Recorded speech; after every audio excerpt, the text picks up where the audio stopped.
Welcome, everyone, to the Bcamp podcast. I am Richard Carey, the host, and today we have with us Mario Facusse, the Managing Director of AI and GTM at MEF Solutions. So we're so excited to talk to you today. Thank you for joining us. And to get started, maybe could you tell us a little bit about MEF Solutions? Yeah, again, pleasure to be here. Looking forward to this conversation. But MEF is just basically this boutique consulting firm I started with the idea of helping other companies do essentially what I learned to do in the second half of my career, working with a lot of startups. It's basically taking this strategic, very technical engineering, data-driven approach towards sales, marketing, revenue operations, and go-to-market, the side that doesn't normally get that perspective. And so by infusing that engineering point of view and methodology, we've seen, incredible success in a lot of the clients that we work with. Yeah, I love that. And I'm excited to dig into this because just from our previous conversations, there's some really fascinating ideas here. And before we jump into that, could you tell us a little bit more about your journey? You just mentioned, the last 10 years of your career, you've been doing sort of the revenue side. Maybe tell us a little bit about your journey to get where you're at now. Yeah, and I mean, my story can tend to be a long one, so I'm going to try to be as concise. I mean, you tell me which part you would like me to expand on, and I'm more than happy to do so. But originally from Honduras,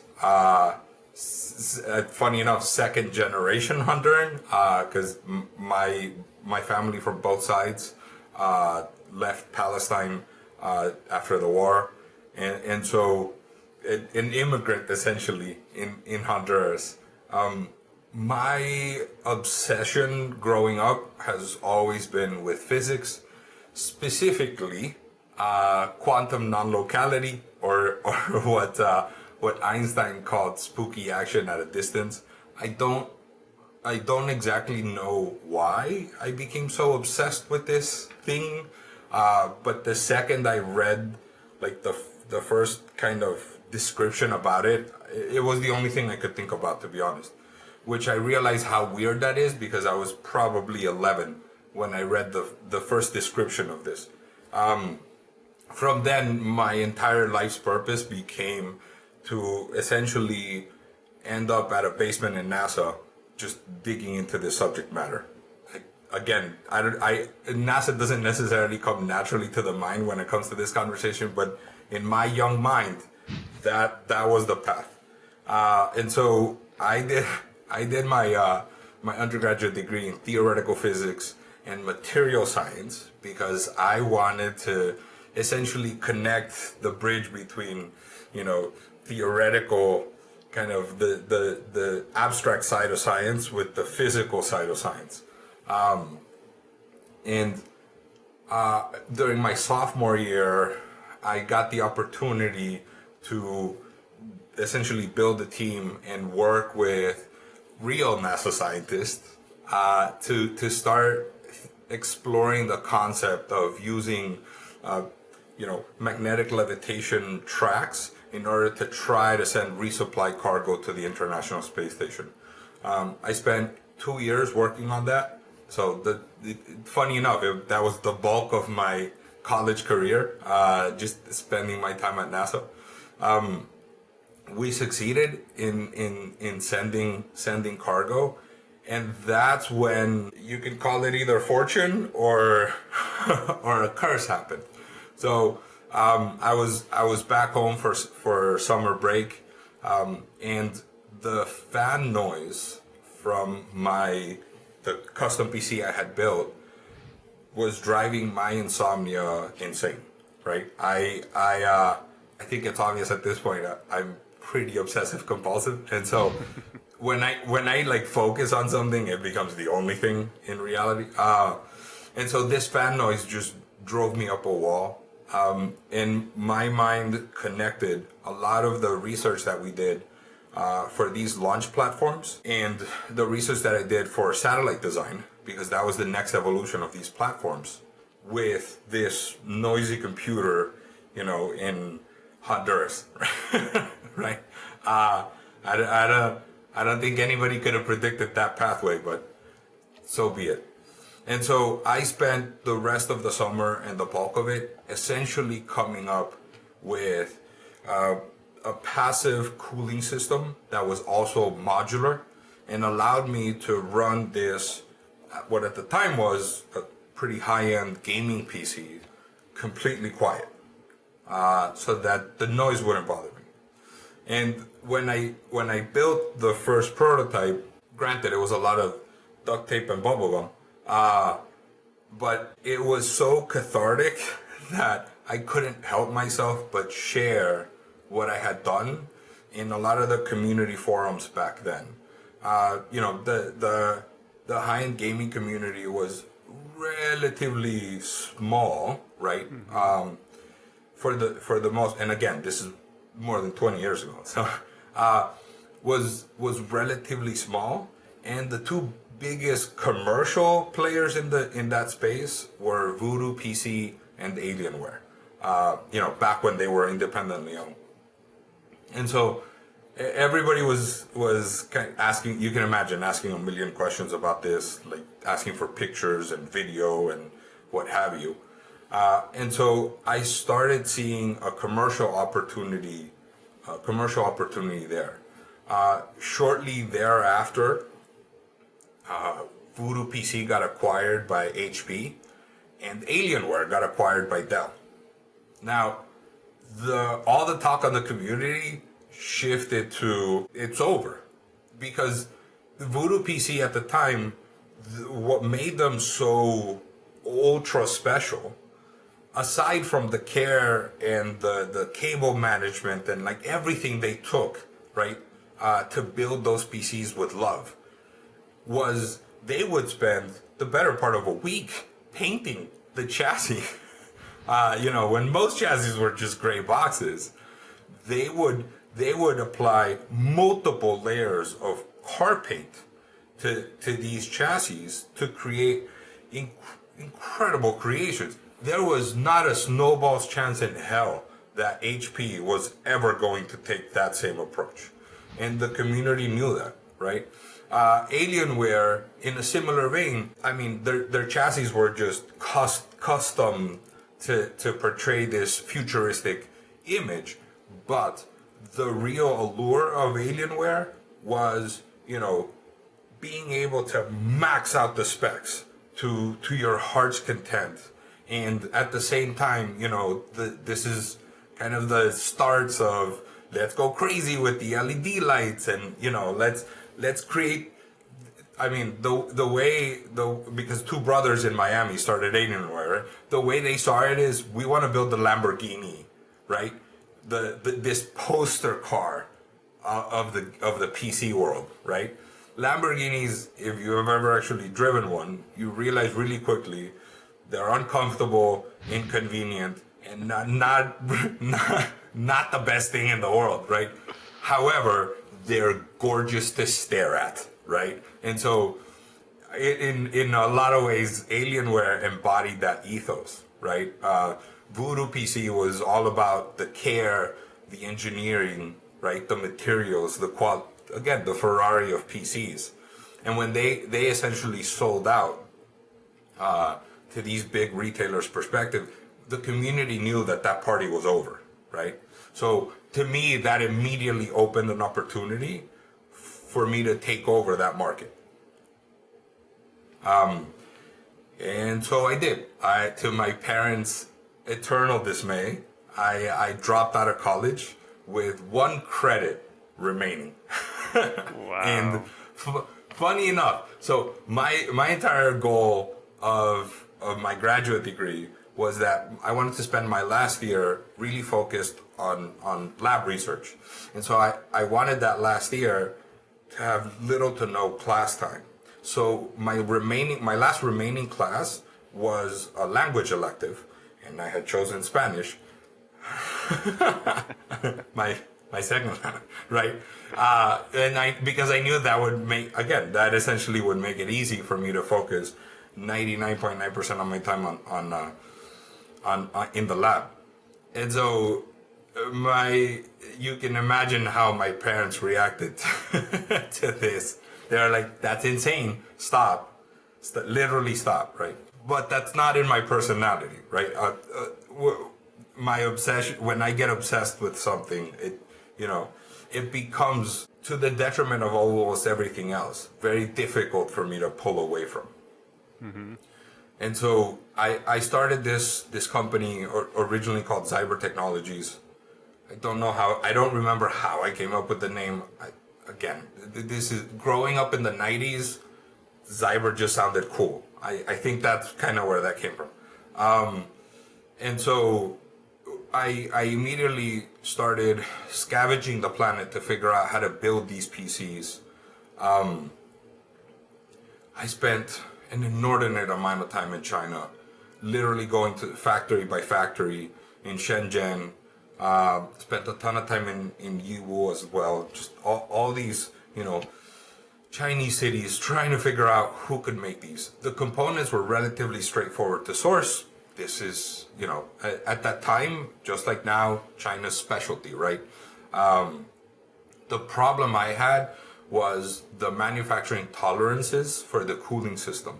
I couldn't find a Chinese manufacturer that could make it, right? Like they weren't accustomed to that level of manufacturing rigor, right? If I wanted quick and cheap, China was the destination, right? But what if I want quick and good? And so that was a challenge back then. I mean, now, of course, things have changed. But back then, that was such a huge challenge. The Chinese suggested I go to Japan. And again, the few Japanese manufacturers that would even bother to talk to me, half of them said that that wasn't possible. What I was saying wasn't possible. Unfortunately, I didn't carry my 40-pound prototype with me, so I didn't know how. There was a language barrier, and I was a child in their eyes, right? And so I completely understand their reaction, but it was wildly frustrating at the time. Then they suggested, the Japanese engineers that I spoke to suggested I talk to a couple South Korean manufacturers, which I did. I didn't even get the time of day, right? The best response I got was an email saying, "You're wrong, no thank you." And so through mostly desperately begging for help from any engineer I could find, I found this small manufacturer in Stuttgart in Germany who manufactured aluminum engine parts for Porsche. And they said, "This is insane. This is not gonna work, but we will gladly take your money." They just wanted to be clear that it was a waste of money, but they were happy to take it, right? Mm-hmm. So I rented a warehouse in Miami.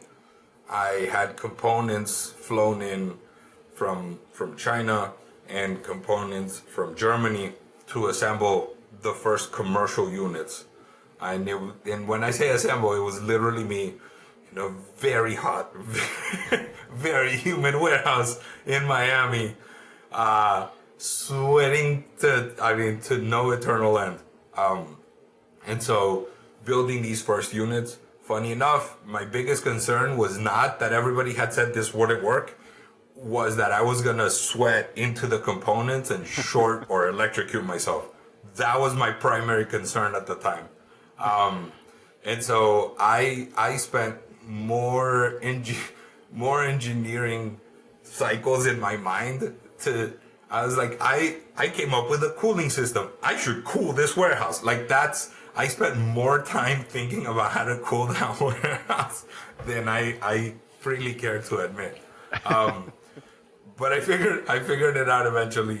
I cooled down the warehouse. I started building a couple systems. I started going to trade shows, trying to get the message out there. We showed up in a couple magazines. Some of your readers might not be aware, magazines used to be physical print. But back in those days, Computer Shopper, Maximum PC, those were the end all be all. Honestly, one of my big goals was to try to get a spotlight on 2600 magazine, which, if you don't know, that was Hacker Quarterly magazine. I was desperate to get on that magazine. They rejected me nonstop because they didn't want to appear like they were in any way selling out or bowing to corporate pressure, which I give them full credit and props for. And so we started getting some traction, slowly but surely. I mean, granted, these were at the very top of the market when it came to price, right?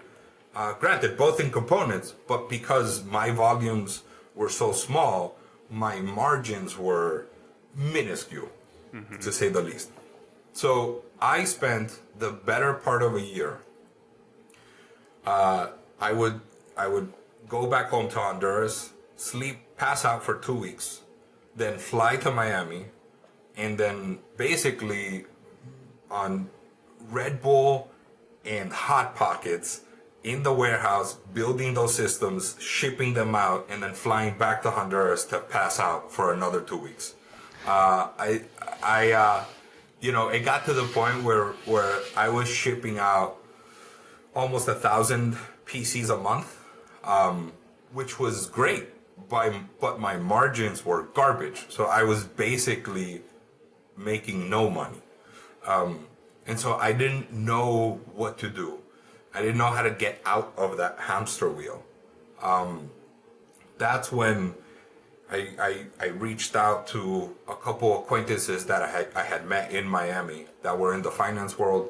They introduced me to investors. Investors got involved.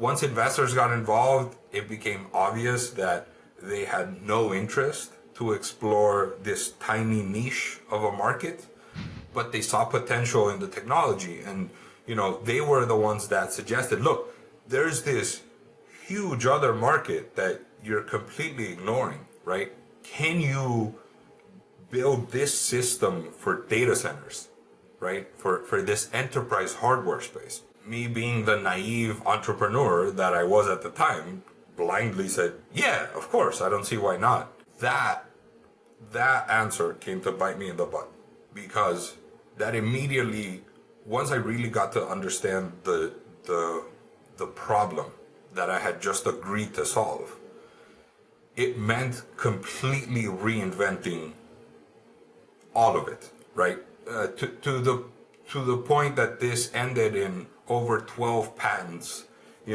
being granted just to cover this. Again, my innocent, yeah, sure, like 2 years of desperate work to solve how do I cool this amount of heat in this small amount of space while still being modular. I figured it out, which was great. But in going down this rabbit hole, what I was missing, I realize now, was I never took a pause to ask, wait, who has this problem, right? Again, from my perspective, it's like, I'm an engineer. I just want to solve shit, right? Best case, I'm a scientist at heart. They gave me a cool problem, so of course, that's all I wanted to work on. But I didn't know to ask, like, okay, which data centers do you say have this issue, right? Like, why would you say they have this issue? Who's suffering this issue? How are they dealing with it now? Why haven't they dealt with it yet, right? To me, these were, relatively known, super successful investors, most of them from, Silicon Valley unicorns. Of course they knew what they were talking about. What would I know, right? Like, who am I to question them, right? And so, at the time, going down this path seemed perfectly reasonable, right?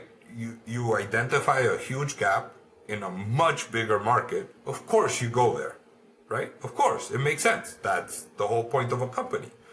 And so I spent 2 years and millions of investor money, researching this technology. Funny, the highlight of those 2 years, aside from actually solving these problems and getting patents and all this, the bulk of those 2 years was fighting every day with engineers that I hired telling me that I was wrong. that there was no way this was ever going to work, right? That it was impossible, that I was violating the laws of thermodynamics, that there was something missing.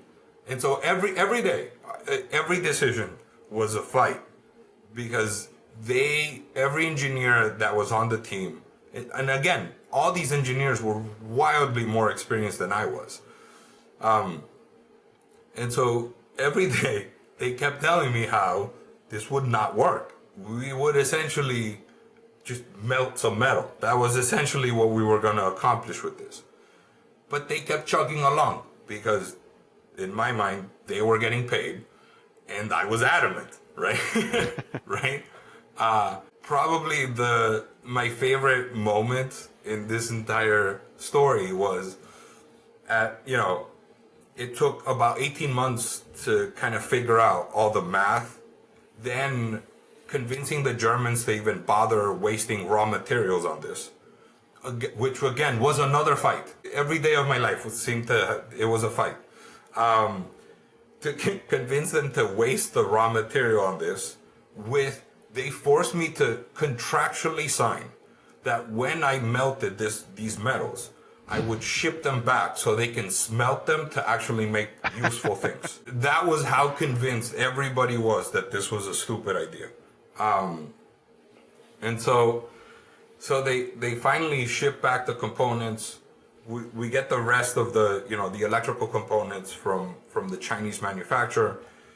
We assemble the first server prototype, and before we booted it up, the entire engineering team was taking bets as to how many seconds it would take for something to melt.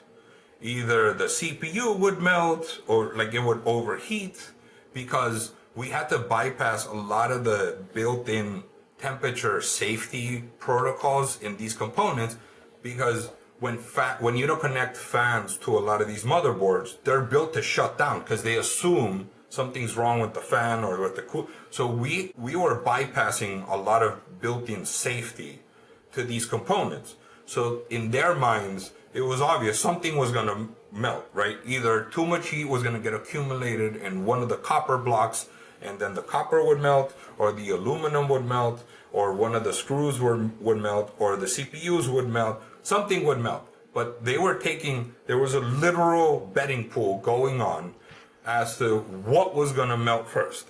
I believe the top contender was RAM, because it was error correcting RAM, and the ECC chips on those things run stupid hot. And so, I walk in there, I see the betting pool for, at this point, the millionth time in the past 20 months. And so I decide to, then and there, before we turn this thing on, to make a bet for myself, right? I said, okay, let's do this. If this thing lasts for 1 hour, if it runs for by the way, of all the bets placed, the longest running was that the server would last 18 seconds. That was the that was the longest one. So when I said, if this thing runs for an hour, everybody thought that was hilarious. If this thing runs for an hour, all of you work for free for 1 month. Now this is 75 engineers. So in my mind, I'm extending runway, right?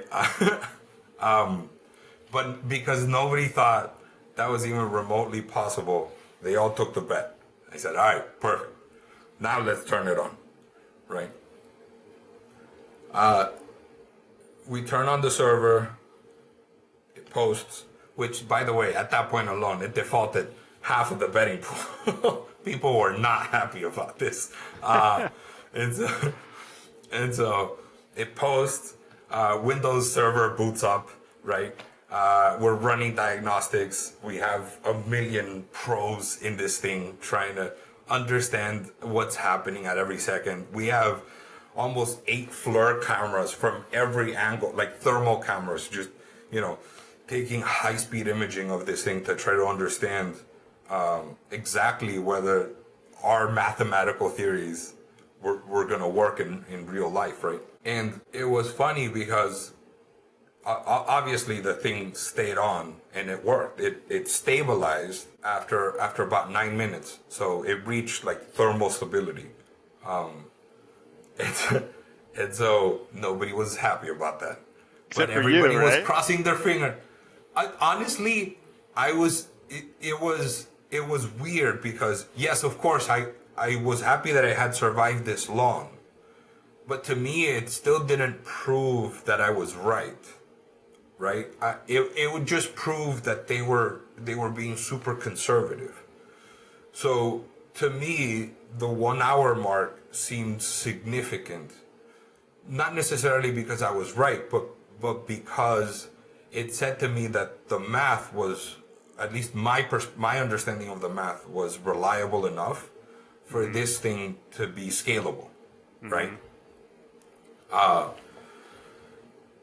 And when it was around the 20-minute mark, I mean, it was hilarious because for 20 minutes, 80 people were crammed into a tiny conference room, staring at a server that was completely silent. Because again, there were no moving parts, so there was no noise. And you could hear a pin drop in that room. Because we were all just standing there like staring at this thing when I got a crazy idea. And so I decided to leave without saying anything. I just walked out. I leave the office. I get in the car. I drive over to, I think it was Best Buy. I drive over to the nearest Best Buy, and I got this LED large. It was like a large LED like timer, like counter, right? And the webcam, this small webcam, commercial webcam that they sold. And I drive back to the office, and I put the counter on top, right, to count how long this thing was running for. And I plugged in the webcam, and I'm setting up the app. And at this point, it had blown past the hour mark, right? So engineers started grumpily shuffling like out of the conference room. They're like, God damn it. Like, nobody was happy. Nobody was happy at that point. To me, again, there was this moment where I hadn't even realized what just transpired. Like I was focused on, I want to be able to monitor this thing remotely, right? Hence the webcam, and to see the counter go. That server stayed on that conference room table running for more than a year, without a hiccup. And so every time somebody, whether I would go to a pitch competition and lose to a Bluetooth connected water bottle, which happened more than once, and I am still hurt by it, right? My safety was to log into that webcam to stare at that thing, at this silent thing, just ominously there running, right? It's like the large block from 2001, A Space Odyssey, right? It was this monolith just running there nonstop. So Suffice to say, despite all the trials and tribulations to try to make this thing real, I essentially missed the point, right? I built the perfect server that nobody wanted. In fact, I spent more time arguing with incredible minds in the computer industry, right? Minds I had really no position to argue against, that this could work, that this could scale. And the best, I think the best pushback that or at least the most realistic pushback that I ever got was from the team at Microsoft. And the hardware team at Microsoft, they were like, okay, fine, we believe you. This doesn't break the laws of thermodynamics. We agree. It works. Great. Here's the problem, right? This means completely reinventing the box that these servers go into, right? This means a complete paradigm shift in how a data center gets built, right? This means completely shifting our priorities, our strategies, our processes, completely retraining the entire infrastructure team, right? To now operate under this brand new paradigm, right? We agree. You're right. We don't care, right? Right? It was hurtful, but it was true, right? Because I committed this sin of not falling in love with the customer. I fell in love with the product, or at least with the idea of the product. And this is despite, going through Y Combinator and getting kind of recognized in all, like, I did all the things Silicon Valley says a startup should do and a founding team should do in order to be successful. I did it. And yet it was this huge commercial failure in a sense, right? It was a technological triumph, but it was a commercial failure. And, right after I finally gave up, right? When I said, okay, fine. I did this thing. Nobody wants it. It's over, right? Let's shut it down. The first thing that jumped to mind when I was trying to understand why it had failed. I wish I would have understood it was because I didn't fall in love with the customer. But at that time, my reaction was, oh, this failed because I don't know how to talk to humans, right? I am an engineer. I'm a scientist, right? Talking to humans is not my thing. I don't know how to sell, right? I don't know. I know math, so I need to learn how to do that. And as I was having this meandering conversation with my wife, honestly, bless her soul, she,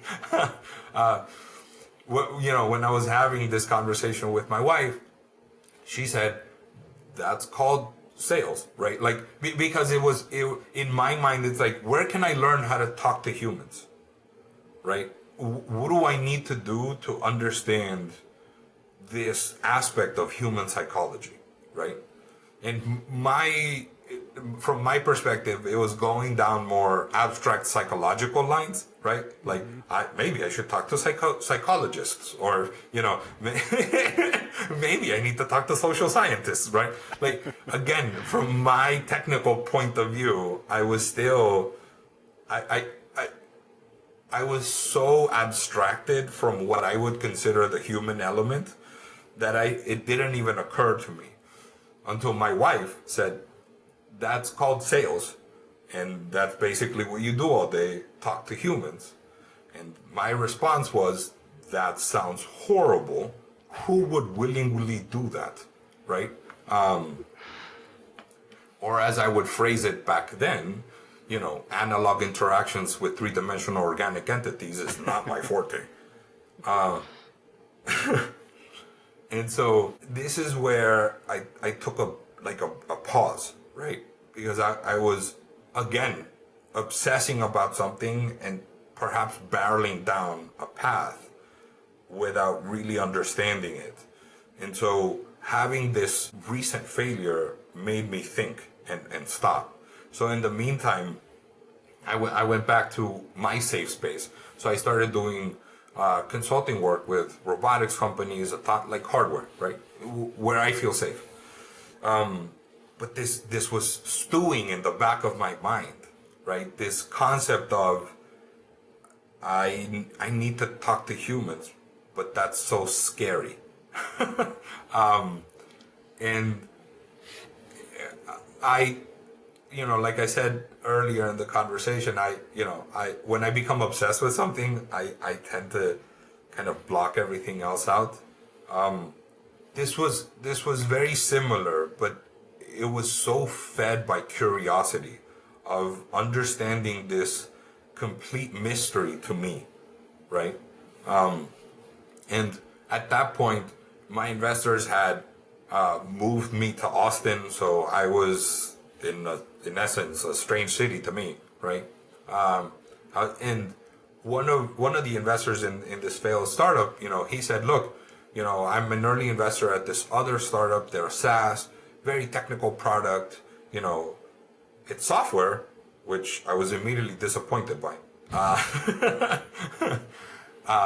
But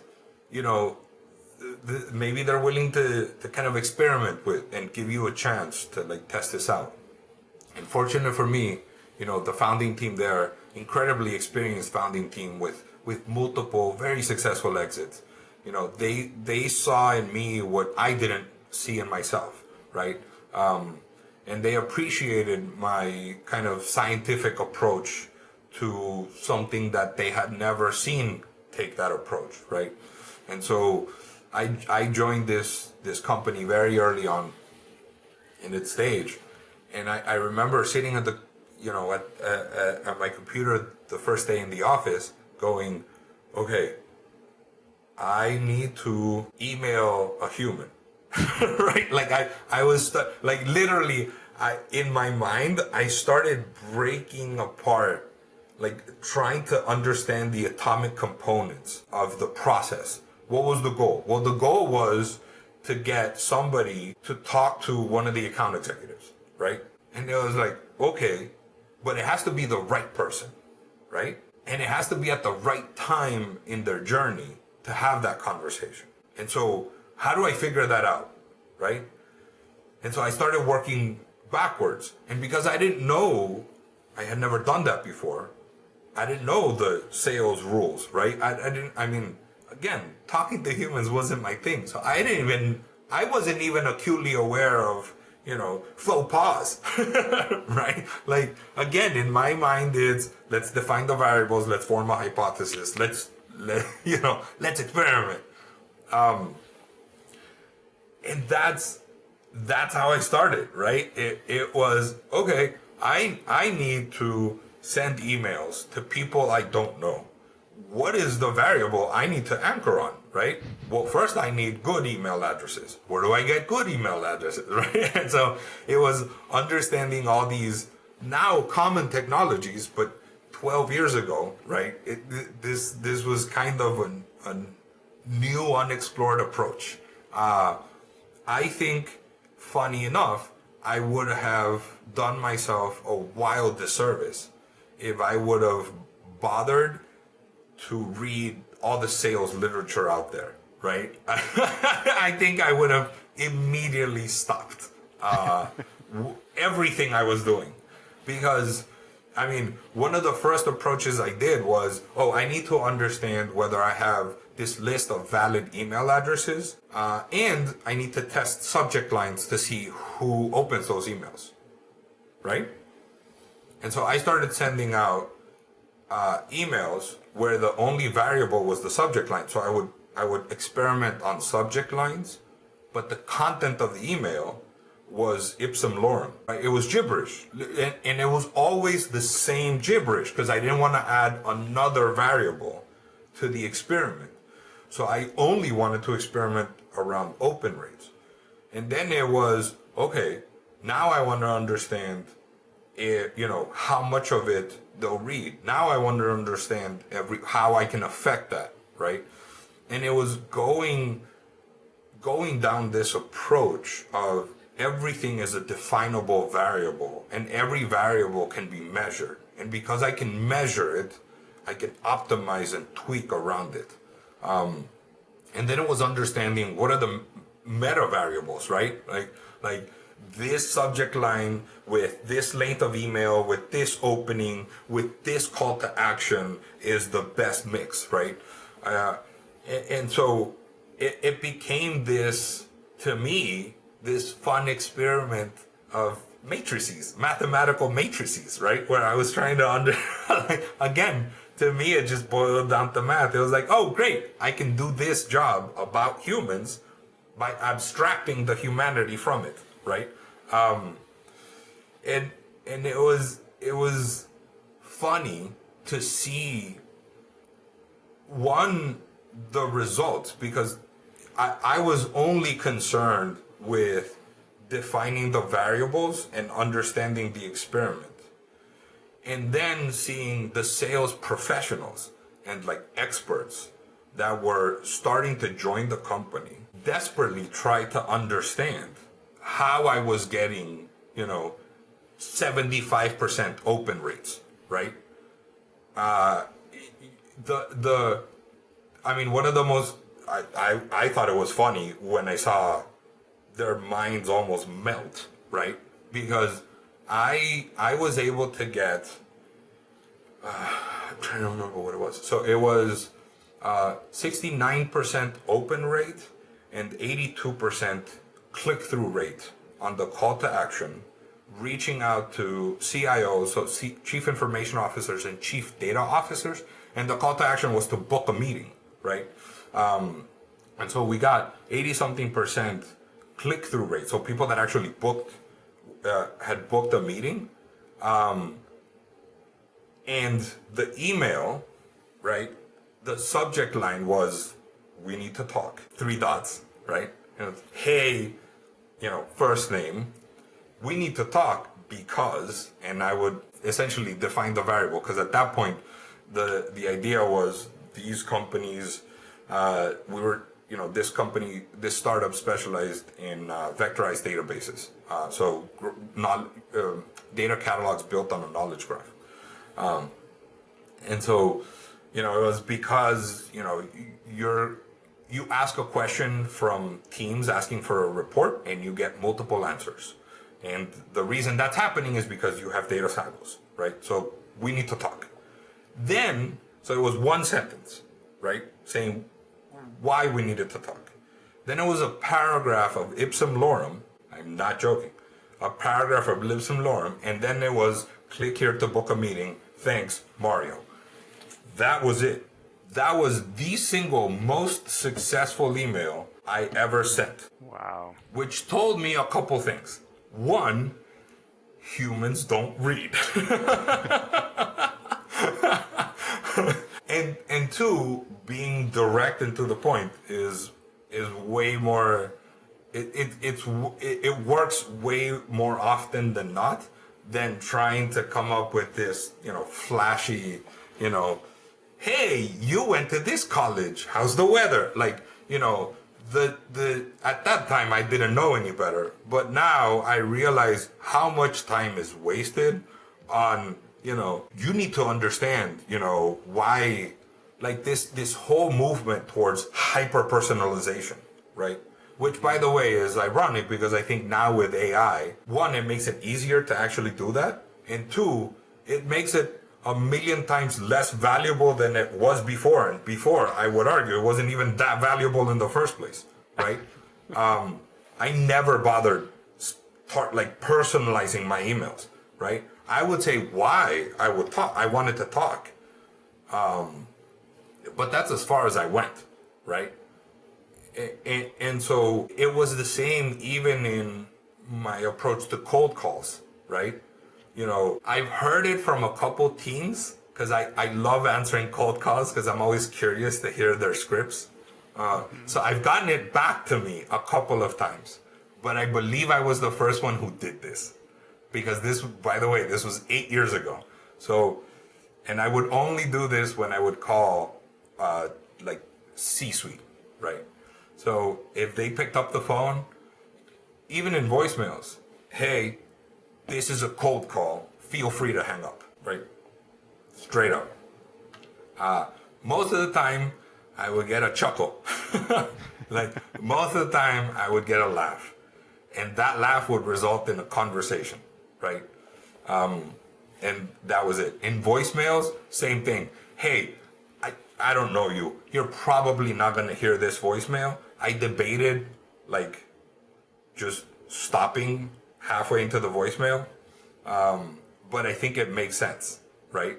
Like, we should talk. Here's why. And I think the funny part is taking that approach of, because I did the same thing I did with emails, with the voicemails, with the conversations, how I trained my teams. As I started building out the sales development team, the business development team. It was, everything needed to be tested and a variable. So I built teams that I empowered to question everything, right? I don't care if that email has been working for 6 months, I don't care. If you have a better approach and you have the data to prove it, great. So part of my encouragement to the team was, it was funny because the last step in the onboarding process that I built for the sales teams was break something. That was their job. They had 1 week. They had to and laugh, but some didn't take me seriously, right? At the end of the week, in front of everybody in the whole team, what did you break? Oh, I thought you were joking. Nope. You better figure something out, or we're gonna have a serious conversation. Figure out what to break, right? And that forced everybody to understand this approach of everything is an experiment. Nothing is sacrosanct, right? It didn't matter if it worked.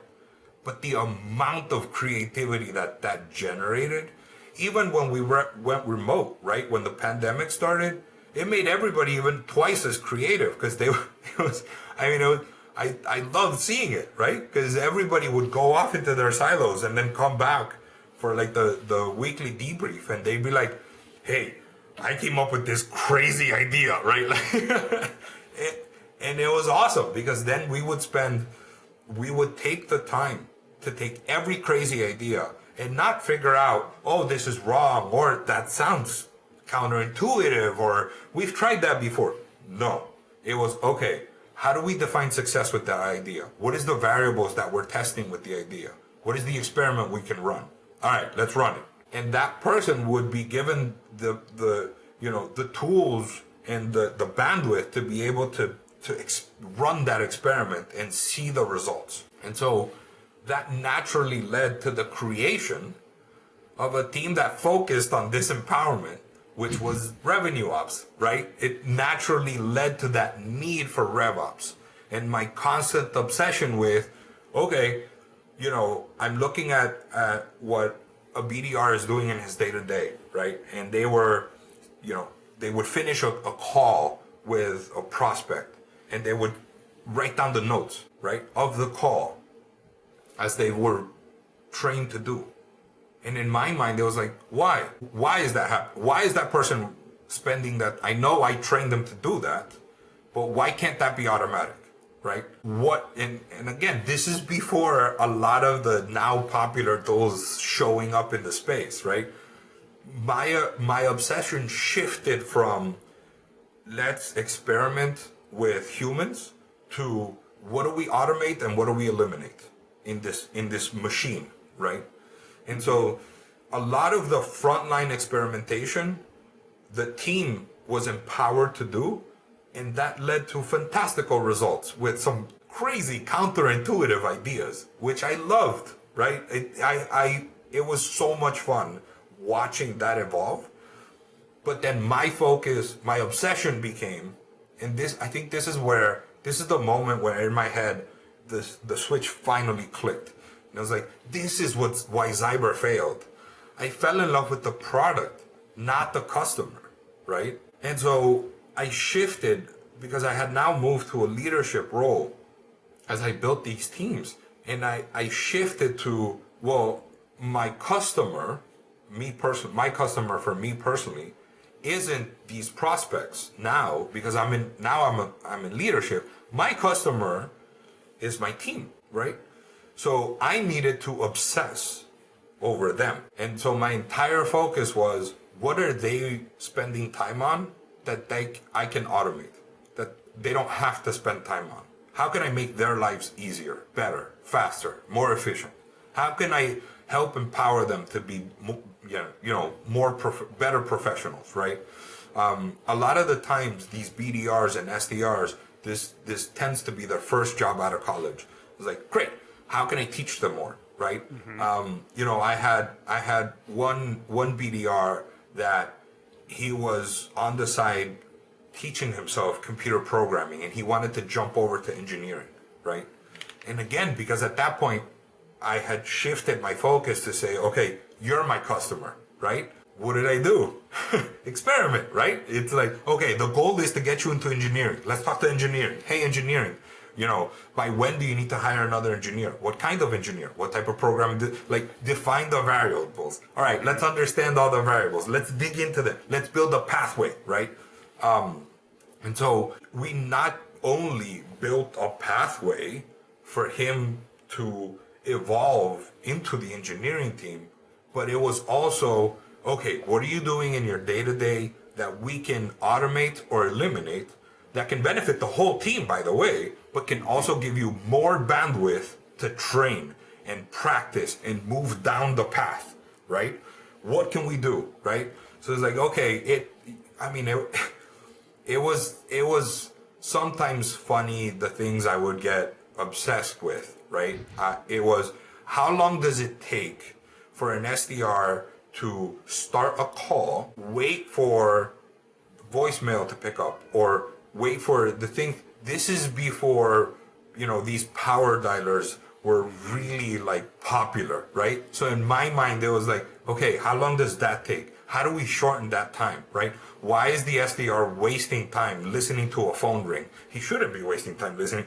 There should be a way for the thing to ring, and when the pickup happens, then for the person to jump in, right? Again, I'm defining power dialers now, but 8 years ago, this was rare conversations that every other person I asked were like, I don't know what you're talking about, man. Why would you why would that be a thing? Because if you add it up, right, they're wasting 30 minutes of the entire day just listening to ring, ring. That's insane. That's an insane waste of human processing power, right? And so it was all these little things that I would just latch onto. That's in a sense the foundation of where MEF comes from, but also led to a ton of success in the roles I had at my last 3 startups, and now what we're trying to do with these companies, right? It was this approach of humans, despite my how much I like them or not, they're quantifiable experiments that can define the process to get to your end goal. And I'm sure it must have occurred to multiple people, right? I don't think I invented this by any stretch of the imagination. I think the most popular example of this type of kind of systems thinking, you can see in the founders of HubSpot, and there's a couple of books eventually that I saw that kind of took this approach. Granted, after I had done all this experimentation, right? So I didn't bother reading any of those sales books. I didn't know any better. But it's this perspective, right, that I find interesting. And I'm sorry, I haven't given you a chance to No, this is awesome. This is fantastic. And honestly, I was going to mention what I've been thinking about from our last conversation is when you talked about sometimes humans are the problem, from your hardware background, that sort of, they don't necessarily always make the best decisions. And that story really gives some background to that. And I'd be curious to hear your thoughts on this. When is it good to have a human in the process in sales, for example? and when does it make sense to just automate it?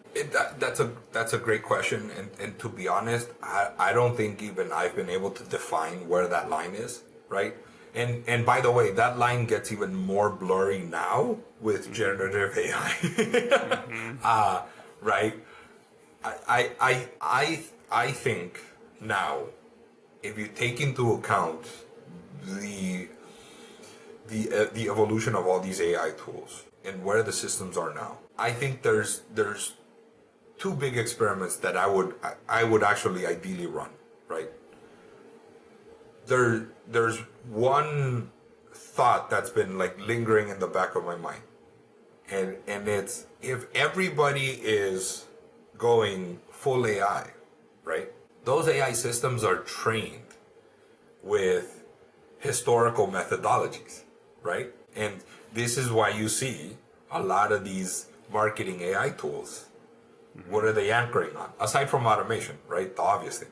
They're anchoring on personalization at scale, right? Like that's this, I don't know, 20-year-old idea of the reason people aren't responding to emails is because they're not personalized, right?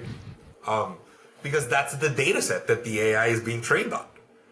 And so if that's if that's the approach that AI is going to take, then part of me thinks, okay, then I need to take the contrarian approach and to essentially prove that I'm the human, right? So if the AI is going to write a 20-sentence honest, like, soliloquy of an email, right? I'm going to send out the the 3-word, like, hey, let's talk, right? Here's a link, right? Which no AI would send, and making it all the more obvious that it's not this automated system sending out these messages. So I guess you could call that the contrarian counterpoint, right? Where I would say, okay, if everybody's going AI, I'm going to go in the wildly opposite direction. And so at that point, when do you want to automate and when do you want a human? Well, in that equation, you're probably looking at 80-10, 90-10, right? So mostly human. The automation happens in, I'll write the email and then that'll go out to 5,000 people. Now there's an argument to be made that you can overcorrect even more than that, right? In saying, fine, then you can eliminate almost all of it. But I think then the variables shift, because one of the biggest predictors of success that I've discovered in any market with almost any product is the better and more granular a company can define their ideal client profile and their personas, the easier that sales process and pipeline is to build and experiment on, and then eventually automate, right? So then the entire focus should be, and this I guess would be my biggest advice, the entire focus should be, when it comes to a startup team trying to understand how to approach a market, okay, what's the pain that we solve, right? What is the pain? Now, if a startup doesn't have any customer, then it may be tricky to understand the pain, but then the question should be, why did we build this, right? Because for some engineers, why did they build a piece of software? The answer sometimes can be because I thought it was cool, right? Or, because I saw this thing that I thought, I don't think that can be done. And then, surprise, right? I did it. So the answer can be abstract, but still, the question needs to be addressed. It's like, okay, fine. You built this thing. Great. Who or what pain does it solve? What's the problem that you're fixing? And from there, it's kind of a linear process to figure out, okay, who feels that pain, right? Where do they feel that pain? Why do they feel that pain? How have they tried to fix that pain? If they haven't tried to fix it, why? How do you find answers to these questions? Ask, right? Right? I mean, Honestly, like ask. If you don't know who to ask, I would do it in a LinkedIn post, right? Like honestly, I built this thing because I think it solves this pain. Who feels this pain? Right? Like ask. If, I think not enough entrepreneurs or businesses of all sizes bother being that direct, right? There's so many large corporations that say they respect their customers. They don't seem to treat people like adults, right? If you respect somebody, you will treat them with respect, and in my mind, that's being transparent and direct, right? About your agenda, right? It's obvious, and so I think that would define how much I would overcorrect on the human side, from my perspective, right? And I think somewhere in there lies the answer to that question. Now, once you figure that out, then it becomes a game of inches, because you can understand what the team is spending time on that you can automate or eliminate, right? Are they taking notes after calls? Why? Nowadays you have Gong. Why would you bother, right? Like, there's no point. The only thing that should happen after a call is that Gong, and you have Gong AI that does a great job giving you highlights and like follow-ups, and perfect. That should be connected to your CRM and should automatically create tasks for the sales team to follow up. That's the extent of notes, right? Like there should be absolutely no reason why any sales professional nowadays should be wasting time, right? Notes are valuable, but they shouldn't be wasting time writing the notes. Plus, human memory sucks, right? Like, and so there's absolutely no reason. And so I think that's kind of where you can get further down that path of automation, right? Now the implication in a lot of these tools out there is, can you completely eliminate the human, right? The engineer in me says yes. Eventually, I don't think we're there yet, right? When in the first startup I've been mentioning, right, where I started down this path of RevOps and go to market and all this stuff. Eventually, my SDR team, and it's funny because I built this structure, right, where I had every new team member would start as an SDR1. They would go through the onboarding process. And funny enough, I had to extend the onboarding process because it got to a point where a lot of people, they needed more than 7 days to figure out how to break something. It's because it was the last step in the process. Nobody could officially start until they figured out what to break. And so I had to extend it by a week.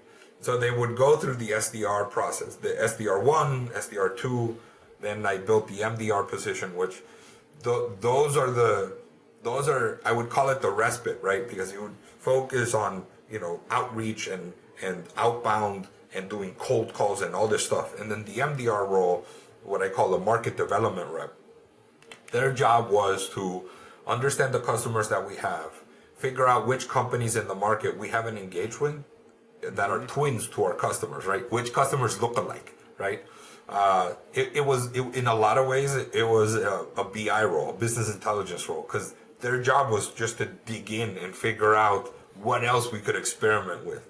And so it was a respite from the front lines, but it got them so deep into understanding pipeline and every component that went into it that it completely prepared them for the BDR role, right? Which was working a lot closer with account executives. And then eventually from there, it was such a short bridge to account executive that we had many of our reps transition over to account executives. Something that I would say the vast majority of companies underestimate how big that gulf is between an SDR or a BDR and an account executive. AEs don't understand how to prospect, and prospectors don't understand how to close, right? Like it's such a wide gulf in between them, and this process allowed them to like grow into it. And so I think that's where we realized that transitioning over, or as they were moving along, that we could automate so many things, and these automations could be needed to be centralized in a team, right? And building this revenue operations team to become this orchestrator, right? In essence, it was an orchestration of data, and being able to granularly understand everything that was coming in and out of the pipeline, both inputs and outputs, right? And how every team member was operating, like all of these, it became to my gratitude, it became so mathematical, right? Like everything became so data driven that I enjoyed it immensely, right? Mm-hmm.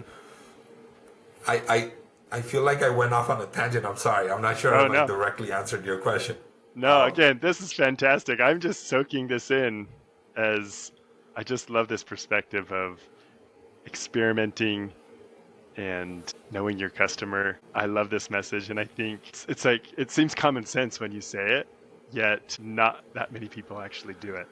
So this is no, you're right. great. And in fact, I thank you. And I would add a nuance there. And I think this is where a lot of sales managers, and a lot of even marketing managers, and even engineering managers or product, this is where they missteps, and it causes huge friction in a lot of teams. I've noticed this.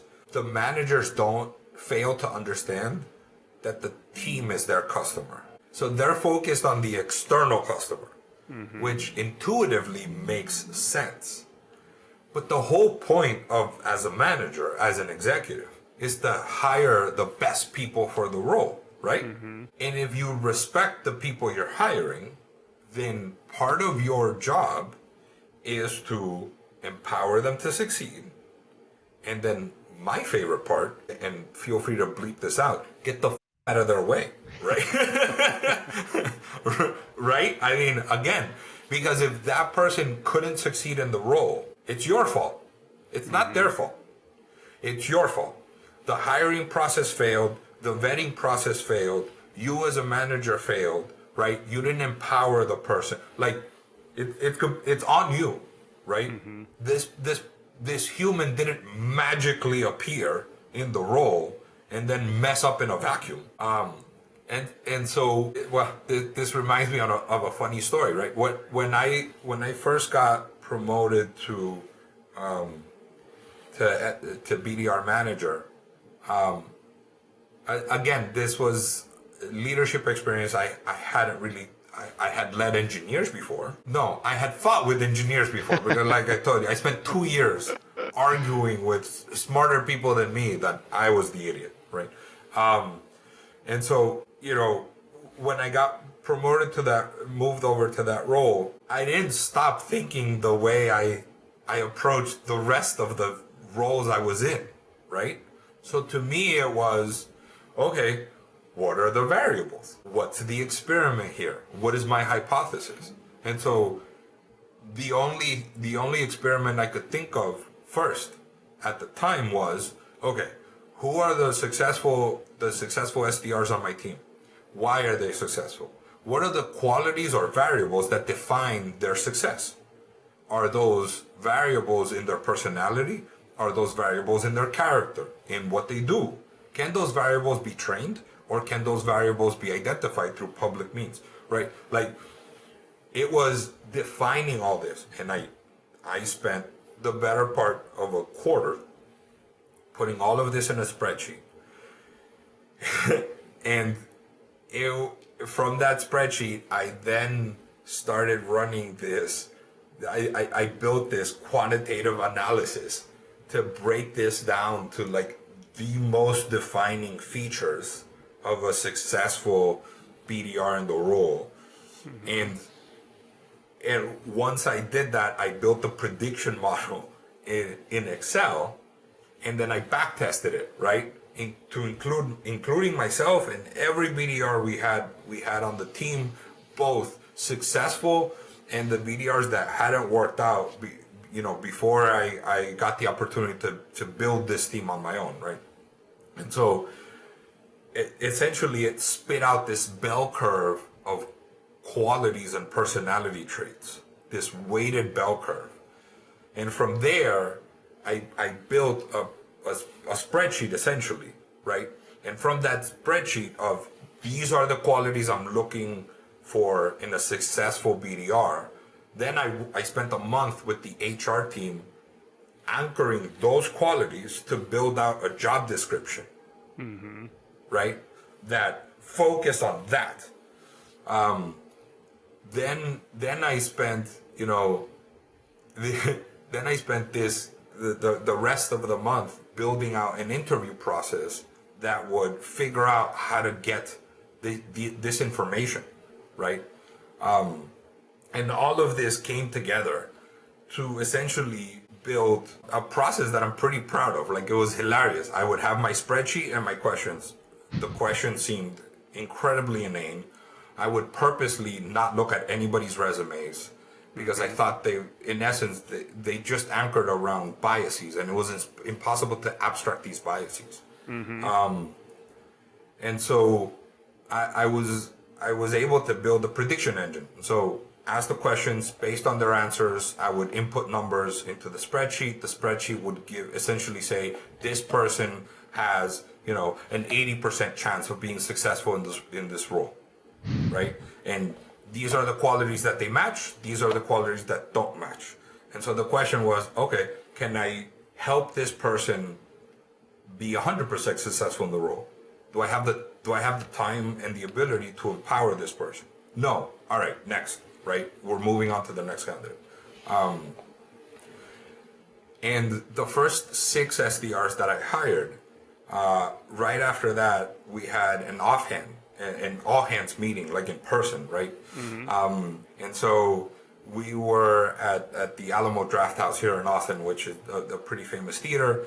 And I see everybody sitting down, and everybody pulls out their little notepads, because in Alamo you have to write your order for the waiters to pick up. And I look and I realize, so I'm left-handed, but I realized that every 6 of the reps I had hired were left-handed, which statistically is so improbable to be insane, right?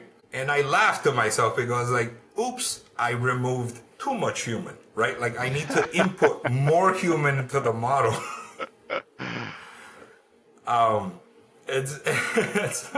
And so it was